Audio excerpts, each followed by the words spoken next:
आपले सर्वांचे स्वागत. मी कल्पना जगताप, बर्वेनगर MPS स्कूल.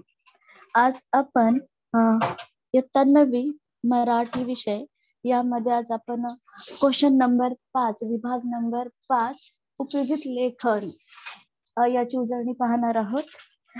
उपयोजित लेखन हा क्वेश्चन 5 क्रमांकाचा क्वेश्चन आहे. विभाग 5 आहे आणि यातला जो पहिला प्रश्न आहे पत्रलेखन. उपयोजित लेखन एकूण 24 अंकासाठी आहे आणि त्यातला पहिला जो विभागामधला पहिला क्वेश्चन 5A मधला पत्रलेखन आहे आणि तो 6 गुणांसाठी आहे. तर यामध्ये जे पत्रलेखन आहे ते 2 प्रकारचे आपल्याला दिले जातात. एक औपचारिक म्हणजे कोणते ऑफिशियल लेटर असतात ते, आणि दुसरं अनौपचारिक म्हणजे फॅमिली लेटर जे आपण मित्रांना किंवा कुटुंबातील सदस्यांना लिहितो ते अनौपचारिक लेखन असतं. तर हे लेखनाचे 2 प्रकार आहेत पत्रलेखनाचे, एक औपचारिक आणि दुसरं अनौपचारिक. तर मग पत्रलेखन का करतो की आपल्या मनातील भावना, शब्द हे योग्यरित्या समोरच्या व्यक्तीला आपण लेखनाद्वारे स्पष्ट करतो. आता पत्र लेखन करताना सर्वात प्रथम आपण जो पत्राचा विषय आहे तो समजून घेणं आवश्यक आहे. त्यानंतर पत्राचा विषय औपचारिक पत्रात नेमका कोणता आहे तो समजणं पण आवश्यक आहे. त्याचबरोबर योग्य मायना व समारोपण म्हणजे पत्राचा जो फॉर्मॅट आहे त्या फॉर्मॅट नुसार आपल्याला पत्र लेखन करणं आवश्यक आहे. तसंच त्याचा समारोप सुद्धा व्यवस्थित करणं आवश्यक आहे. पुढे आहे की आपले जे म्हणणे आहे ते मुद्देसूद व्यक्त करणे. म्हणजे पत्राद्वारे पत्राचा विषय काय आहे त्यानुसार त्यात आवश्यक असणारे जे मुद्दे आहेत ते व्यवस्थितरित्या मुद्देसूद माहिती आपण पत्रलेखनात स्पष्ट करणे आवश्यक आहे. त्यानंतर पुढे पाहूयात, पत्राची भाषा ही पत्र स्वरूपानुसार असावी, रटाळ असू नये. म्हणजे मोजक्या शब्दात आणि परिपूर्ण माहिती आपण पत्राद्वारे द्यायची आहे. त्यामध्ये रटाळपणा नसावा, म्हणजे अनावश्यक शब्दांचा वापर पत्रलेखनामध्ये केला जाऊ नये. म्हणून यासाठी पत्राची जी भाषा आहे ती पत्र स्वरूपानुसार असावी. म्हणजे जो विषय आपल्याला दिलेला आहे त्या विषयाला अनुसरूनच आपल्याला त्या शब्दांची मांडणी व्यवस्थित करणं आवश्यक आहे आणि मुद्देसूद करणं आवश्यक आहे. त्यामध्ये अनावश्यक शब्दांचा आपण वापर करायचा नाही.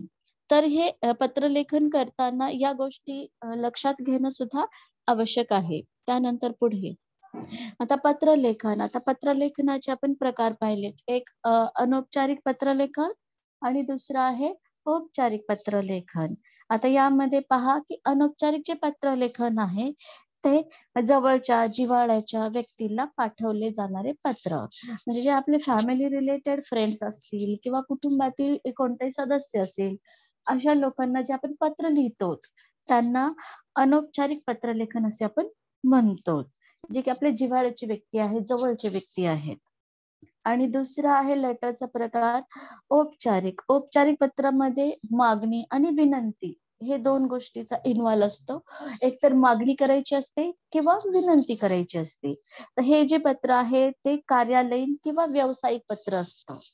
तर हे आपण शाळेला जेव्हा पत्र लिहितो ते पत्र हे फॉर्मल लेटर मध्ये येतं, ज्यामध्ये आपण एकतर मागणी करतो किंवा विनंती करतो. म्हणून या पत्राला आपण कार्यालयीन किंवा व्यावसायिक पत्र असे म्हणतो. हे पत्रलेखनाचे 2 प्रकार आहेत. आता पत्रलेखनाचा नमुना पाहूयात. सुरुवातीला आपल्याला दिनांक लिहिणं आवश्यक आहे आणि या ठिकाणी दिनांक लिहिताना तिथे 5 जून 2020 असं नमूद करायचं आहे. त्यानंतर प्रति, आता पत्रलेखनामध्ये जो प्रति आलेला आहे माननीय, त्यानंतर जो ऍड्रेस आलेला आहे पत्रलेखनामध्ये देण्यासाठी तो ऍड्रेस आपल्याला या ठिकाणी लिहायचा आहे. त्या ठिकाणी त्यांचं संपूर्ण नाव, त्यांचा हुद्दा, त्यांचा संपूर्ण पत्ता लिहायचा आहे, जो की पत्रामध्ये उल्लेख केलेला असतो. त्या बाबी आपल्याला या ठिकाणी लिहिणं आवश्यक आहे. त्यानंतर आहे विषय. आता पत्रलेखनामध्ये विषय काय आहे, त्या विषयाला अनुसरून आपल्याला त्या ठिकाणी थोडक्यात पत्रलेखनाचा विषय लिहायचा आहे. पुढे आहे महोदय. मग पत्रलेखनाची सुरुवात केली आपण महोदयनी. मग यामध्ये लिहिताना पत्राचे लेखन करताना विषयाला धरून मोजक्या शब्दात लिहायचं आहे. जो विषय आपल्याला पत्रलेखनासाठी आलेला आहे, त्या विषयाला आपण मोजक्या शब्दामध्ये या ठिकाणी मांडायचं आहे. आणि ज्या कारणासाठी आपण पत्र लिहित आहोत, तो आशय देखील आपल्याला थोडक्यात या महोदय भागामध्ये मांडायचा आहे. आणि पत्रामध्ये इतर गोष्टी नकोत. इतर गोष्टी नकोत म्हणजे काय, की त्यामध्ये जी आपली भाषा आहे, घरगुती भाषा वगैरे किंवा आदरयुक्त अशी, तर या ठिकाणी घरगुती भाषा वापरायची नाही. कारण हे पत्र जे आहे ते फॉर्मल लेटर आहे, व्यावसायिक पत्र आहे किंवा ऑफिशियल कार्यालयीन पत्र आहे. आणि कार्यालयीन पत्रामध्ये घरगुती भाषा ही वापरली जात नाही किंवा त्यामध्ये रटाळ किंवा अनावश्यक शब्द सुद्धा या ठिकाणी आपल्याला शब्दांचा वापर करायचा नाही. तर आपली भाषा ही कशी असायला हवी या ठिकाणी, आदरयुक्त असायला हवी. तर या ठिकाणी जो मुख्य मजकूर आहे तो आपण विषयाला धरून लिहायचा आहे. आशय थोडक्यात मांडायचा आहे आणि अनावश्यक गोष्टी किंवा अनावश्यक जे बाबी रटाळ वगैरे आहेत किंवा घरगुती भाषा आहे ती या ठिकाणी नमूद करायची नाही. आणि भाषा ही कशी असायला हवी, आदरयुक्त शब्दामध्ये या ठिकाणी मांडणे आवश्यक आहे. तर मजकूर हा आपल्याला अशा पद्धतीनं लिहायचा आहे. त्यानंतर आपला किंवा आपली विश्वासू वगैरे, तर या ठिकाणी किंवा कृपाभिलाषी हा शब्द सुद्धा यूज करू शकतो आपण. आणि मग त्या ठिकाणी पत्रामध्ये जो ॲड्रेस आलेला आहे पत्र पाठवणाऱ्या व्यक्तीचा, तर तो तिथे लिहायचा आहे. त्यानंतर त्याच तिथे ॲड्रेस दिला असेल तर तोच पत्ता लिहायचा आहे. जर अथवा ॲड्रेस आलेला नसेल तर एक ॲड्रेस आपण पाठ करून ठेवायचा आहे आणि तोच ॲड्रेस पत्रामध्ये आपल्याला नमूद करायचा आहे. आता अनौपचारिक पत्र लिहिताना लक्षात ठेवायच्या बाबी कोणत्या आहेत ते पाहूयात. तर जेव्हा आपण अनौपचारिक पत्र लिहितो त्यावेळेस पत्राचा विषय नीट समजून घ्यावा. हां. तर या ठिकाणी काय आहे, की पत्राचा आपल्याला काय विषय दिलेला आहे, कुणाचं अभिनंदन करायचं असेल अ, किंवा सहलीसाठी पत्र लिहायचं असेल वडिलांना, तर विषय जो आहे पत्राचा, तो आपण सुरुवातीला समजून घेणं आवश्यक आहे. त्यानंतर कोपऱ्यामध्ये जे डाव्या कोपरा आहे का नाही, त्या ठिकाणी तारीख लिहायचं. जसं आपण या ठिकाणी पाहिलं, की इथं दिनांक दिलेला आहे ना, तर त्या दिनांकमध्ये आपल्याला तारीख देखील उल्लेख करायचा आहे. आणि ज्या व्यक्तीला पत्र लिहायचं आहे, तिचा योग्य तो उल्लेख करावा. म्हणजे मित्राला जर पत्र लिहिलं असेल तर प्रिय, किंवा आपल्यापेक्षा मोठ्यांना पत्र लिहिलं असेल तर आदरणीय किंवा तीर्थस्वरूप असा उल्लेख असावा. तर थोडक्यात काय, की प्रिय मित्र, सप्रेम नमस्कार किंवा ती आई म्हणजे तीर्थ तीर्थरूप आई, तीर्थरूप बाबा किंवा इतर अ, साष्टांग नम्र विनंती विशेष शीर्षास्तांग. तर असा मायना असायला हवा. म्हणजे जेव्हा आपण एखाद्या फ्रेंडला किंवा आई वडिलांना लिहितो त्यावेळेस त्याप्रमाणे आपल्याला तिथे त्या शब्दांचा वापर करणं आवश्यक आहे. इथे पत्राचा विषय लिहिण्याची गरज नाही. आता अनौपचारिक जे पत्र आहे त्या पत्रामध्ये विषयाची आवश्यकता नसते. त्यामुळे तिथे विषय नमूद करायचा नाहीये. आता विषयाप्रमाणे जो विषय आपल्याला पत्रामध्ये दिलेला आहे त्याच विषयाप्रमाणे आपल्याला लेखन करायला हवं. म्हणजे थोडक्यात प्रेमाची किंवा आपुलकी वाटेल असे लेखन करायला हवेत. त्यामध्ये आपल्याला पत्र लिहिताना जो विषय आहे त्या विषयाला धरून आपल्याला त्या ठिकाणी शब्दांचा वापर करणं आवश्यक आहे. आणि ते शब्द कसे असले पाहिजेत, प्रेमळ किंवा आपुलकीचे असले पाहिजेत. त्याचबरोबर त्यांचे क्षेमकुशल विचारावे. क्षेमकुशल विचारावेत म्हणजे थोडक्यात त्यांची विचारपूस करावी. आणि शेवटी डावीकडे पत्र पाठवणाऱ्याचा पत्ता लिहिणं आवश्यक आहे. आता या ठिकाणी पहा, पत्र आहे आपल्याला. एक आहे स्वच्छता सप्ताह निमित्त विशेष कार्यक्रम 2 ऑक्टोबर सकाळी 10 वाजता शालेय परिसर स्वच्छता. आता शालेय परिसर स्वच्छता हा तुमच्या पत्राचा विषय आहे. तर यामध्ये पत्र लिहिताना 2 प्रकारचे पत्र तुम्हाला या पत्रात विचारलं जातं. एक म्हणजे पहिलं आहे की उपक्रमात सहभागी विद्यार्थ्यांचे अभिनंदन करणारे पत्र लिहा. तर या ठिकाणी विद्यार्थ्यांचं अभिनंदन करायचंय आपल्याला. ते पत्र आहे. आणि दुसरं आहे की स्वच्छता करण्यासाठी लागणाऱ्या साहित्याची मागणी करणारे पत्र शाळेतील वरिष्ठ सेवकांना लिहा. तर या ठिकाणी आपल्याला 2 पत्र दिलेत विद्यार्थी प्रतिनिधी या नात्यानं. तर उपक्रमात सहभागी असलेल्या विद्यार्थ्यांचं अभिनंदन करणं आणि दुसरं आहे की स्वच्छता करण्यासाठी साहित्यांची मागणी करणं. आता मागणी हे जे पत्र आहे, हे या पत्रामध्ये मागणी किंवा विनंती असेल तर ते पत्र आपण ओळखायचं की हे औपचारिक पत्र आहे आणि यामध्ये विषय लिहिला जातो. आणि दुसरं आहे की कॉंग्रॅच्युलेशन, ज्यात आपण अभिनंदन करतो. तर ते पत्र असणार आहे आपलं अनौपचारिक आणि या पत्रामध्ये विषय लिहायचा नाही. तर अभिनंदन जे पत्र असतं ते अनौपचारिक असतं आणि विनंती किंवा मागणी असणारं पत्र हे औपचारिक आहे. तर यामध्ये सहभागी विद्यार्थ्यांचं अभिनंदन म्हणजे हे अनौपचारिक पत्र आहे आणि दुसऱ्या साईडला जे पत्र दिलेलं आहे साहित्याची मागणी, पत्रामध्ये स्पष्ट उल्लेख आहे मागणी किंवा विनंती हा विषय असतो, शब्द असतो आणि या शब्दावरून आपल्याला ओळखायचं की हे जे पत्र आहे ते औपचारिक आहे. आता यातलं पहिलं पत्र पाहूयात आपण, जे की विद्यार्थ्यांचं अभिनंदन करणारं पत्र आहे आणि हे पत्र जे आहे ते अनौपचारिक आहे. त्यामुळे या ठिकाणी विषय लिहिला जात नाही. तर पहा की सुरुवातीला आपल्याला सांगितलं डाव्या बाजूला दिनांक लिहिणं.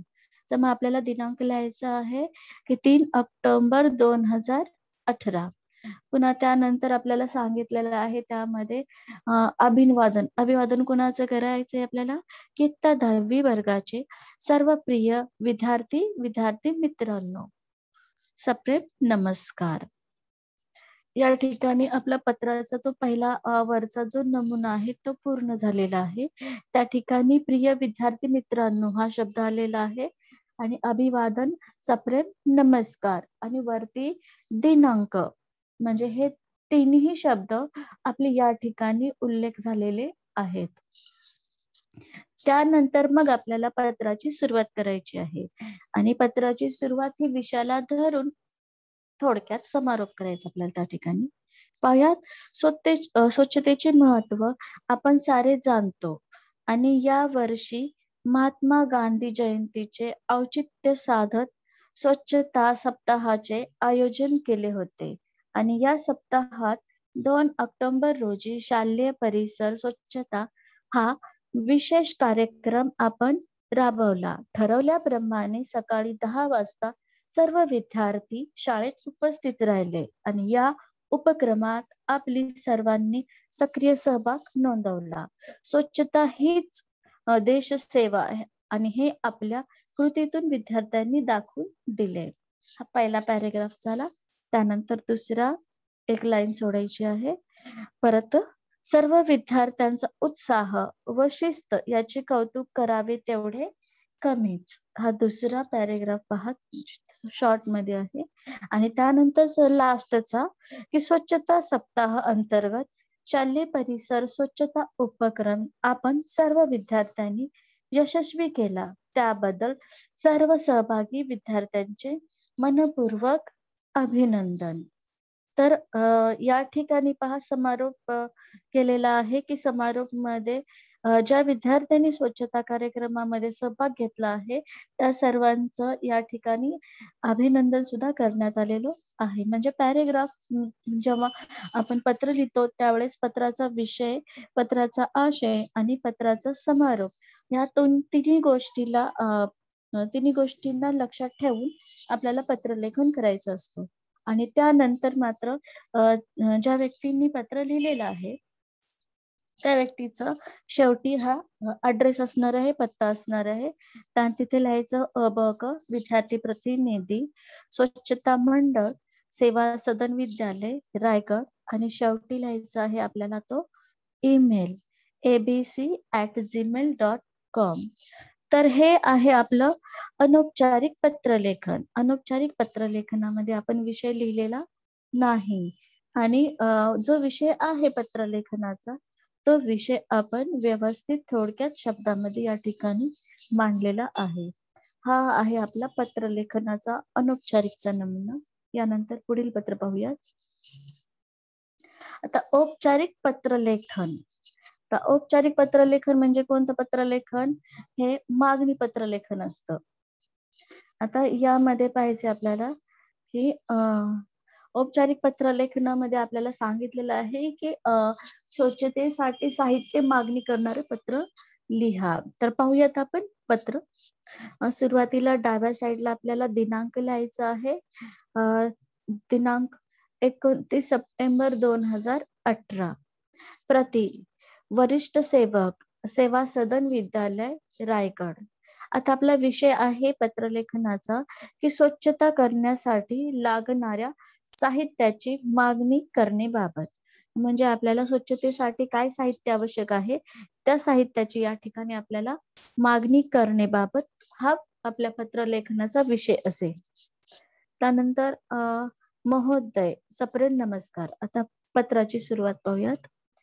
या वर्षी महात्मा गांधी जयंतीचे औचित्य साधून आपल्या शाळेत स्वच्छता सप्ताहाचे आयोजन करण्यात आले आहे आणि या अंतर्गत शालेय परिसर स्वच्छता हा विशेष कार्यक्रम विद्यार्थ्यांसाठी आयोजित केला आहे आणि 2 ऑक्टोबर रोजी सकाळी 10 वाजता या कार्यक्रमाला सुरुवात होईल व स्वच्छता हीच देशसेवा हे विद्यार्थी आपल्या कृतीतून दाखवणार आहे. हा पहिला पॅरेग्राफ आपला. त्यानंतर दुसरा पॅरेग्राफ. स्वच्छता करण्यासाठी काही साहित्यांची आवश्यकता आहे. म्हणजे आपला विषय काय आहे की त्या विषयामध्ये आपल्याला मागणी करायचं आहे. तर तो आशय या ठिकाणी मांडलेला आहे. स्वच्छता करण्यासाठी काही साहित्यांची आवश्यकता आहे. कार्यक्रमाच्या आदल्या दिवशी हे साहित्य उपलब्ध करून द्यावे ही विनंती आणि साहित्याची यादी सोबत जोडलेली आहे. तर या ठिकाणी सांगितलं आहे की जे स्वच्छता करण्यासाठी जे साहित्य लागणार आहे त्या साहित्याची यादी सुद्धा पुढील प्रमाणे दिलेली आहे. तर पाहूयात. तर मग साहित्य मागवताना पहिले अनुक्रमांक आपल्याला किती साहित्य मागवायचे त्या वस्तूंचे नाव आणि संख्या म्हणजे नग किती प्रमाणात आपल्याला ती क्वांटिटी मागवायची आहे. तर या ठिकाणी 5 वस्तू मागितलेल्या आहेत आणि त्यांची संख्या देखील या ठिकाणी दिलेली आहे. तर मग स्वच्छता साहित्यासाठी लागणारे साहित्य जे आहेत गमले, झाडू, कुदळ, फावडे किंवा खराटा हे साहित्य किंवा इतर तुम्हाला काही माहित असेल ते सुद्धा साहित्य आपण या ठिकाणी नमूद करू शकता आणि त्याची संख्या लिहायची आहे. तर अशा प्रकारे आपल्याला आवश्यक असणारी साहित्याची मागणी आपण या टेबल थ्रू आपण मागू शकतो. त्यानंतर पत्ता लिहायचा आहे की आपला किंवा आपली कृपाभिलाषी अ.ब.क. विद्यार्थी प्रमुख, सेवा सदन विद्यालय, रायगड, abc@gmail.com. हा शेवटी जो पत्राचा शेवट आहे तो सुद्धा आपल्याला ज्यांनी पत्र लिहिले आहे त्या व्यक्तीचा या ठिकाणी पत्ता लिहिणं आवश्यक आहे आणि लास्टला ईमेल लिहायचाच आहे कंपल्सरी. त्यामुळे ईमेल सुद्धा लिहिणे आवश्यक आहे. तर हे आपण 2 प्रकारचे पत्रलेखन पाहिले. एक औपचारिक पत्रलेखन आणि दुसरं अनौपचारिक पत्रलेखन. जेव्हा आपण औपचारिक पत्रलेखन पाहिलं तर त्यामध्ये विषय नमूद केला जात नाही. या ठिकाणी आपल्याला विषय दिसणार नाही कारण हे अनौपचारिक पत्र आहे आणि या पत्राचा विषय होता की अभिनंदन करणारं पत्र. आणि त्यानंतर दुसरं जे पत्र होतं आपलं औपचारिक, या पत्राचा विषयच होता की मागणी करणारे पत्र. म्हणजे आपण या साहित्यांची मागणी केली आहे आणि या पत्रामध्ये विषय लिहिणं आवश्यक आहे. हा 2 बदल आपल्याला लक्षात ठेवायचा आहे आणि त्यानुसार विषयाला धरून मुद्देसूद शब्द मांडणी आपल्याला पत्रलेखनामध्ये 3 पॅराग्राफमध्ये करणं आवश्यक आहे. तर आता आपण पत्रलेखन पाहिलेलं आहे. त्यानंतर पुढील आपल्याला पत्रलेखनासाठी सोबत एक ऑर मध्ये क्वेश्चन असतो. तो असतो सारांश लेखन.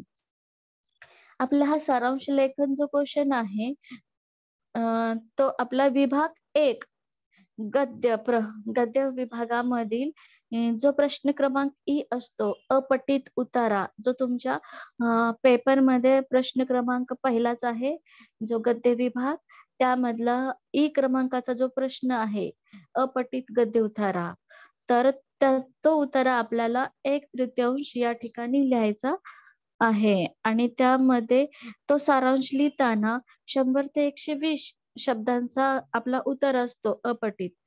तो आपल्याला 1/3 मध्ये लिहायचा आहे. तर हा जो सारांश लेखन आहे पत्रलेखनाला अथवा मध्ये विचारला जाणारा प्रश्न आहे आणि हा प्रश्न तुमच्या प्रश्न क्रमांक 1 विभाग 1 मधला ई नंबरचा जो प्रश्न आहे अपठित उतारा, तो उतार्यावरती तुम्हाला या ठिकाणी सारांश लेखन 1/3 मध्ये करायचं आहे. तर सुरुवातीला आपण काय करायला हवं की जो उतारा आपला आला आहे ई प्रश्नामधला, तो प्रश्न सोडवताना म्हणजे ज्यावेळेस आपण गद्य विभाग सोडवतो त्याच वेळेस आपल्याला तो प्रश्न सुद्धा काळजीपूर्वक उतारा वाचणं आवश्यक आहे. म्हणजे आपण समजा पत्रलेखन नाही लिहिलं तर मग उतारा लिहिताना आपल्याला म्हणजे सारांश लिहिताना आपल्याला त्या उतार्याचं वाचन झाल्यानं तो व्यवस्थितरित्या लिहायला सोपं जातो. म्हणून आपण विभाग 1 चा प्रश्न सोडवताना ई प्रश्नाकडे पण थोडंसं लक्ष द्यायचं आहे. तर आता या ठिकाणी पहा की उतारा काळजीपूर्वक वाचणे. जो आपला प्रश्न क्रमांक 1 मधला ई नंबरचा उतारा अपठित, तो उतारा जेव्हा आपण सोडवतो त्याच वेळेस जर तो व्यवस्थित काळजीपूर्वक वाचला तर आपल्याला परत जेव्हा आपण सारांश लेखन करू त्यावेळेस मात्र ते लिहिण्यास आपल्याला सोपं जाईल. तर हे पत्रलेखनाला ऑर आहे. हे लक्षात ठेवायचं. त्या उतारा काळजीपूर्वक वाचणे आवश्यक आहे. ठळक मुद्दे नमूद करावं. जो उतारा आपण वाचतो, तर त्या उतारामध्ये काय महत्त्वाचे मुद्दे आहेत त्याला आधीच अधोरेखित करायचं आहे. त्याचप्रमाणे मुद्द्यांचं स्पष्टीकरण किंवा उदाहरण नको. आता समजा तुमच्या उतारामध्ये काहीतरी उदाहरण आलेलं आहे, तर त्या उदाहरणाला ते उदाहरण जसंच्या तसं आपण घ्यायचं नाही. तो उदाहरण आपण ड्रॉप करायचा, सोडून द्यायचा. त्याच नंतर साध्या, सुबोध भाषेत 1/3 सारांश असावा. आता जो तुम्हाला सारांश दिलेला आहे, तो आपल्याला 1/3 मध्ये मांडायचा आहे. तो पण कसा साध्या आणि सरळ भाषेमध्ये, सोप्या भाषेत त्यात किचकट बाबी नसाव्यात किंवा क्लिष्ट शब्दांचा वापर पण नसावा. अगदी सरळ सोप्या भाषेमध्ये आपल्याला उतारा लिहायचा आहे. उतार्यातील विचार थोडक्यात पण स्वतःच्या शब्दात मांडावे. आता त्या उतार्यामध्ये जे विचार दिलेले आहेत, त्या विचारांचं पहिले आपण वाचन करणं आवश्यक आहे आणि आपल्याला समजलेल्या भाषेमध्ये आपण तो शब्दबद्ध करणे आवश्यक आहे. त्याचप्रमाणे उतार्यामधील जे अलंकारिक शब्द किंवा उदाहरणे जर दिलेले असतील तर ते घ्यायचे नाहीयेत किंवा घेऊ नये. तर उतार्यामध्ये आलेले जे अलंकारिक शब्द आहेत किंवा उदाहरणं आलेली आहेत, ते उदाहरणं आपण सारांश लेखनासाठी घ्यायची नाहीत. उतार्यातील विचारावर भाष्य नसावे. सरळ शब्दामध्ये आपल्याला तो उतारा मांडायचा आहे. त्याच्यावरती प्रतिप्रश्न करत आपल्याला तो उतारा लिहायचा नाही. त्यानंतर सारांश लेखन करताना शीर्षक देणे आवश्यक आहे.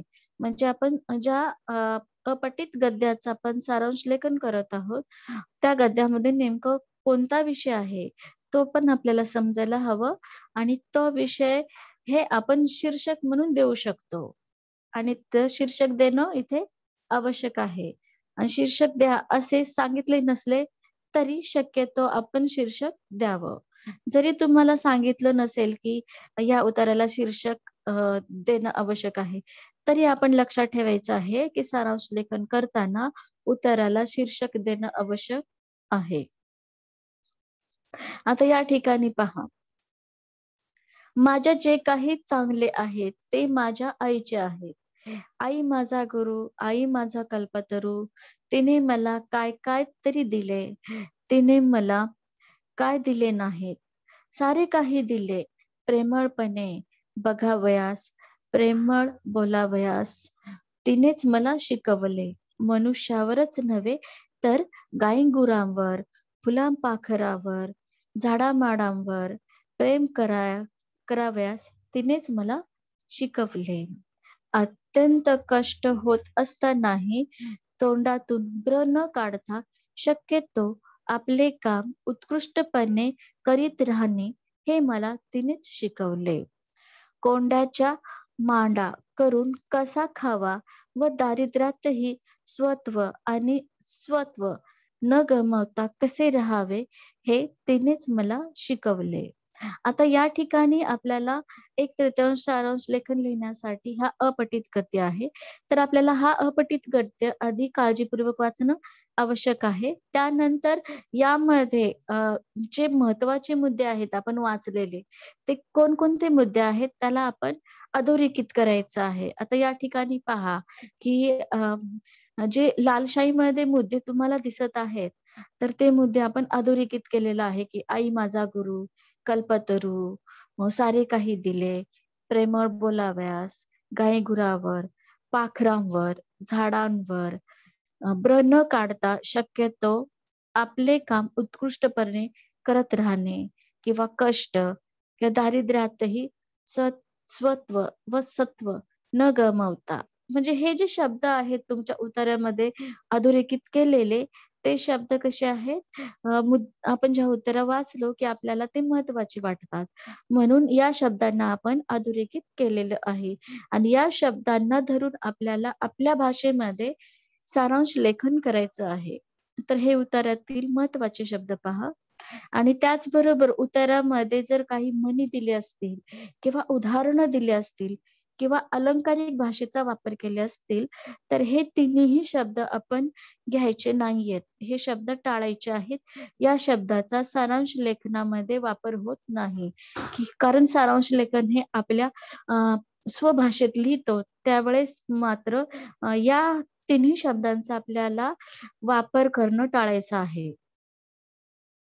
तर आता हे जे शब्द आहेत अधोरेखित केलेलं, या अधोरेखित केलेल्या शब्दावरती आपल्याला सारांश लेखन पाहायचे. तर अधोरेखित केलेल्या महत्वाच्या मुद्द्यांच्या आधारे खालील प्रमाणे सारांश लेखन करावे. आता या ठिकाणी आपल्याला सांगितलं आहे की सारांश लेखन करताना कधी कधी प्रश्नपत्रिकेमध्ये आपल्याला प्रश्न दिला जात नाही की शीर्षक द्या, पण आपल्याला लक्षात ठेवायला हवं की जो आपण सारांश लेखन वाचलेला आहे तर त्यात कोणत्या मुद्द्यावरती जास्त भर दिलेला आहे. तर आपल्या आताचं वाचन जे झालेलं सारांश लेखन आहे अपठित उतारा, तर त्यामध्ये आई हा शब्द वारंवार आलेला आहे आणि या ठिकाणी आईचं महत्व सांगितलेलं आहे. त्यामुळे आपला जो शीर्षक असणार आहे सारांश लेखनाचा, तो शीर्षक असणार आहे की माझी आई. तर इथे पाहूयात आपण थोडक्यात सारांश लेखन लिहायचं आहे आपल्याला. जो आपण आता उतारा पाहिला त्यात काही महत्वाच्या मुद्द्यांना देखील आपण अधोरेखित केलेलं पाहिलेलं आहे. तर आता त्या अधोरेखित मुद्द्यांच्या आधारावर आपल्याला सारांश लेखन करायचं आहे. तर माझी आई गुरु सारखी, कल्पतरू सारखी आहे. तर या ठिकाणी एकदम छोट्या शब्दा म्हणजे मोजक्या शब्दामध्ये आपल्याला इथं सारांश लेखन केलेलं दिसेल. माझी आई गुरु सारखी, कल्पतरू सारखी आहे. तिने मला अनेक गोष्टी दिल्या. सर्वांशी प्रेमानेच वागावे. कोणतेही काम न कर कोणतेही सर्वांशी प्रेमानेच वागावे. कोणतेही काम न कुरकुरता उत्तमपणे करावे आणि गरिबीतही स्वत्व राखायचे. हे सर्व माझ्या आईनेच मला शिकवले. म्हणजे आपण जे उतारामध्ये अधोरेखित केलेले शब्द, त्या शब्दाच्या आधारावरती आपल्याला 1/3 हा सारांश लेखन या ठिकाणी लिहिलेला आहे. तर हे सारांश लेखन आपल्याला अशा पद्धतीनं कंप्लीट करायचं आहे. तर आपण पाहिलं की उपयोजित लेखनातला जो प्रश्न क्रमांक 5 अ मध्ये पत्रलेखन आणि पत्रलेखनाला अथवा मध्ये सारांश लेखन हे प्रश्न विचारले जातात. तर याची आपण थोडक्यात ओळख देखील पाहिली आहे. आता यापुढील जो प्रश्न आहे आपला उपयोजित लेखनामधला भाग 5 मधला आ. आता या भाग 5 मध्ये आपल्याला 2 कृती सोडवायच्या आहेत. 3 कृती दिलेल्या आहेत. त्यात पहिली असणार आहे आपली जाहिरात लेखन, दुसरी आहे बातमी लेखन आणि तिसरी आहे कथा लेखन. तर आता प्रश्न क्रमांक 5 हा 10 गुणांसाठी आहे. तर या 10 गुणांमध्ये आपल्याला कोणत्याही 2 कृती 5-5 अंकाच्या असणार आहेत आणि त्या 2 कृती आपल्याला इथे सोडवायच्या आहेत. तर प्रथम आहे जाहिरात लेखन, त्याला 5 अंक आहे. दुसरं बातमी लेखन 5 अंक आहेत आणि शेवटी आहे कथा लेखन, त्याला देखील 5 अंक आहेत. तर यातला 5 प्रश्न क्रमांक 5 मधला जाहिरात लेखन पाहूयात. आता जाहिरात लेखन, तर जाहिरात लेखनासाठी एकूण गुण आहेत 5 आणि यामध्ये आपल्याला 50 ते 60 शब्द लिहिणं आवश्यक आहे.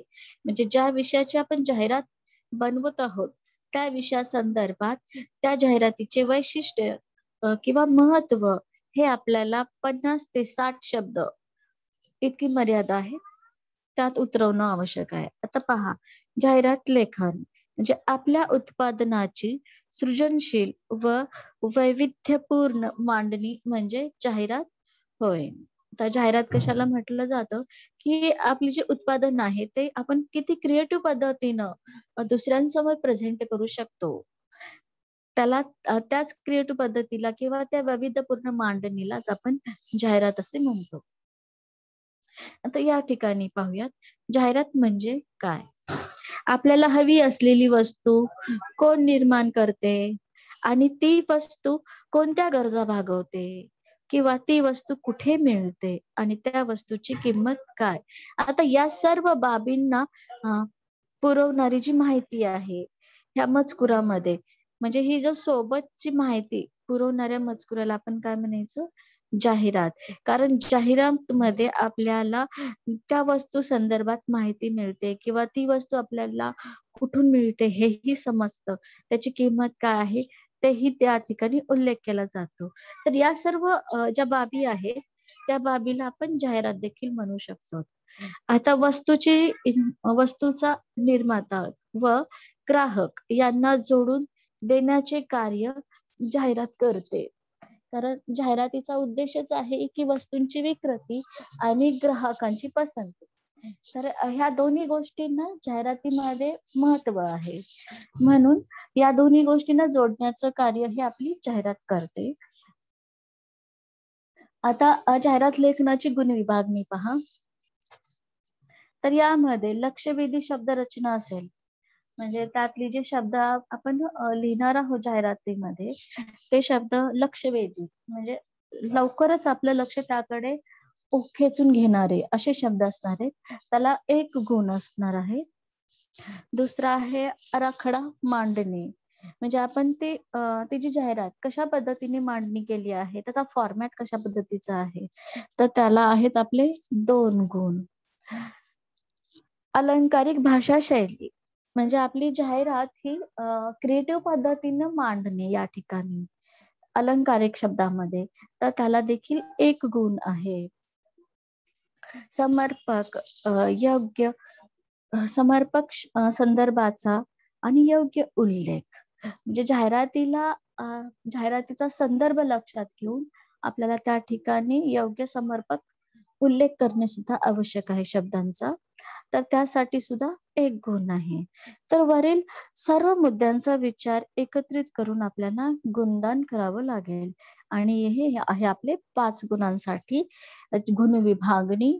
लक्षवेधी शब्दरचना 1 मार्क, आराखडा मागणी 2 गुण, अलंकारिक भाषा शैली 1 गुण आणि समर्पक संदर्भाचा उल्लेख, योग्य उल्लेख तो 1 गुण, असं एकंदरीत 5 गुण हे आपल्या जाहिरात लेखनाची गुण विभागणी आहे.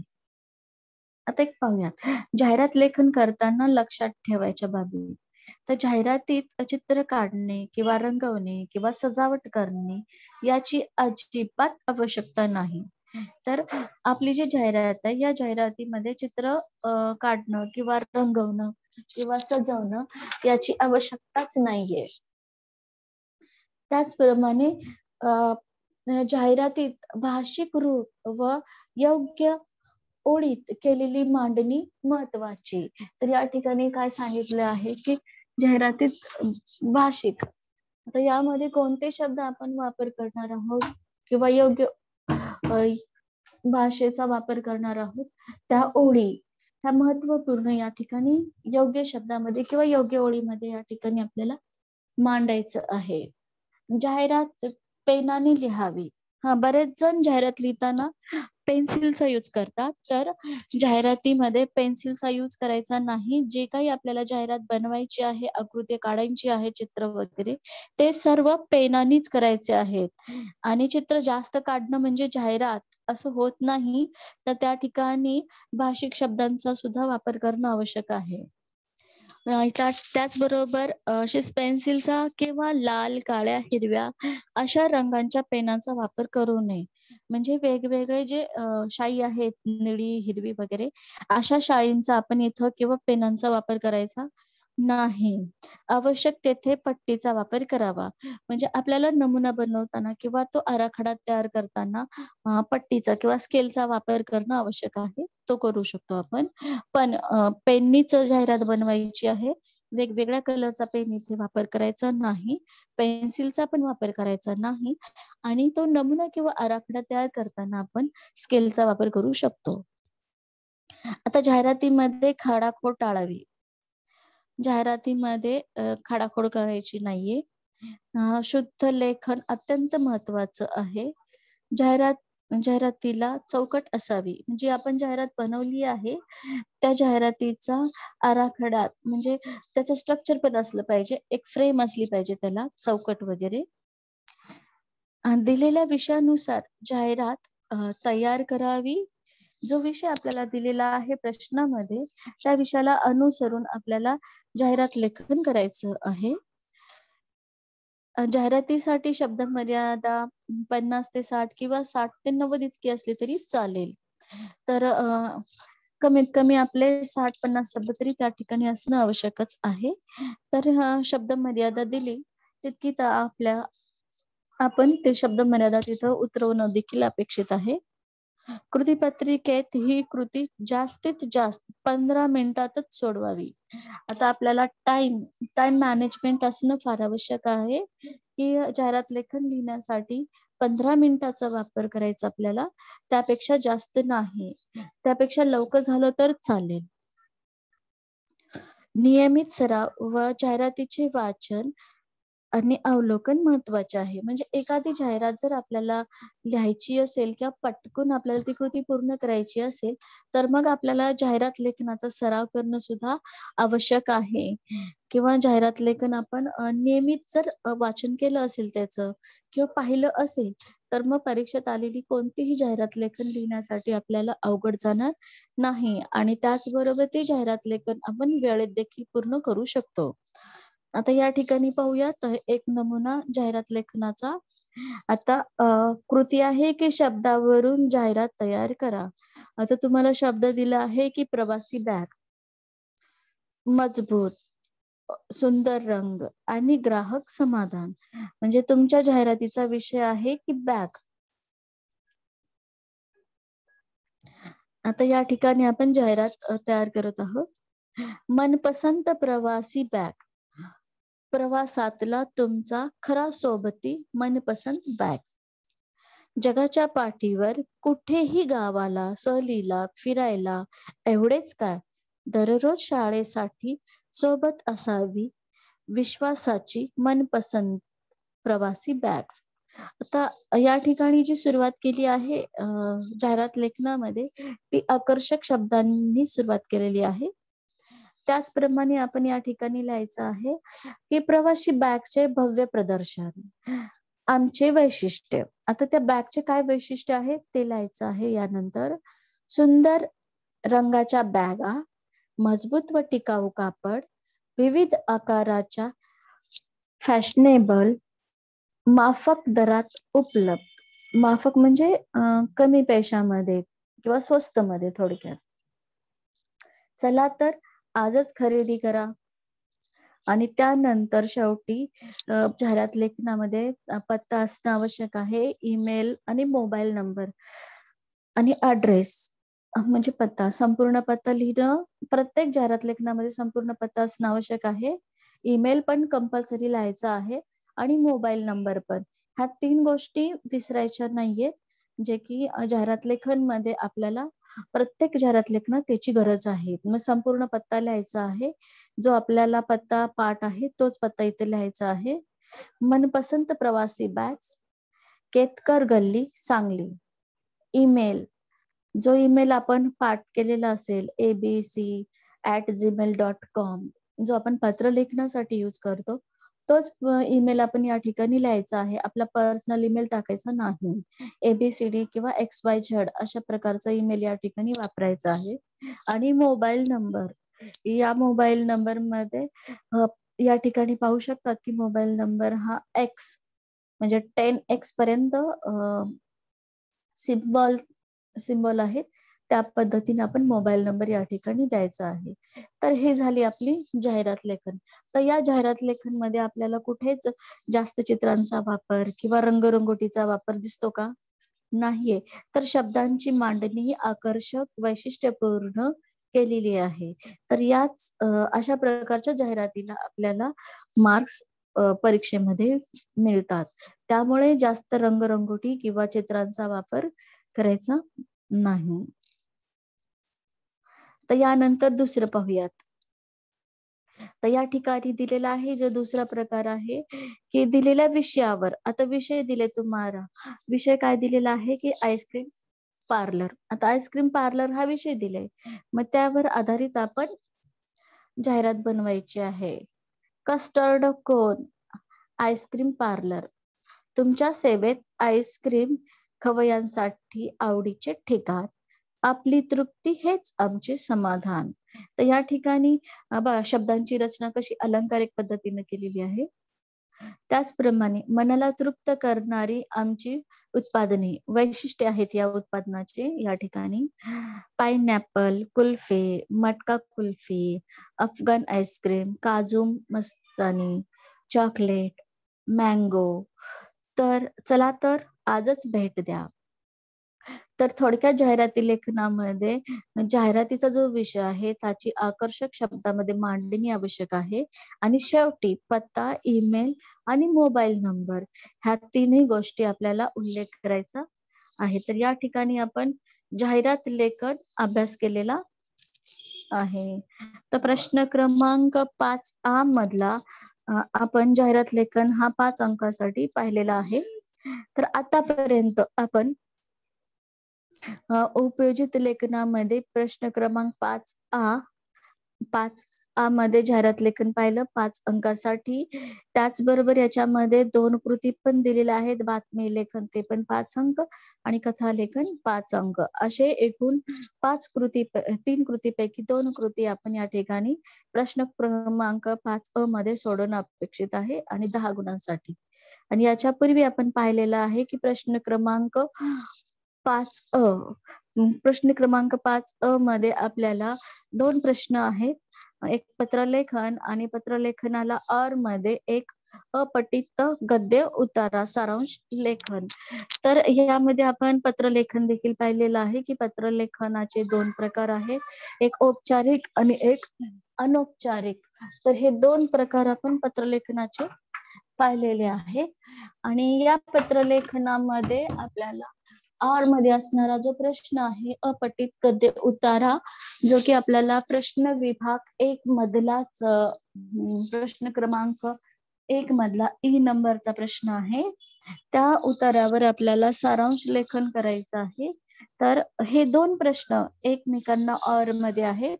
तुम्ही पत्रलेखन लिहू शकता अथवा त्याला सारांश लेखन हा एक प्रश्न आहे ते पण लिहू शकता.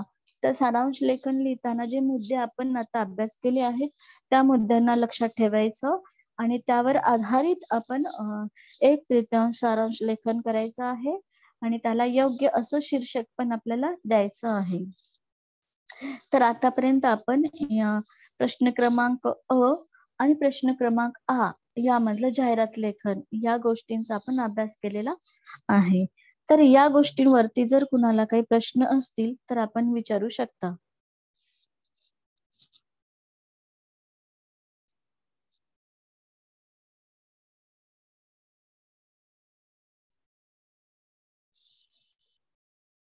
हॅलो.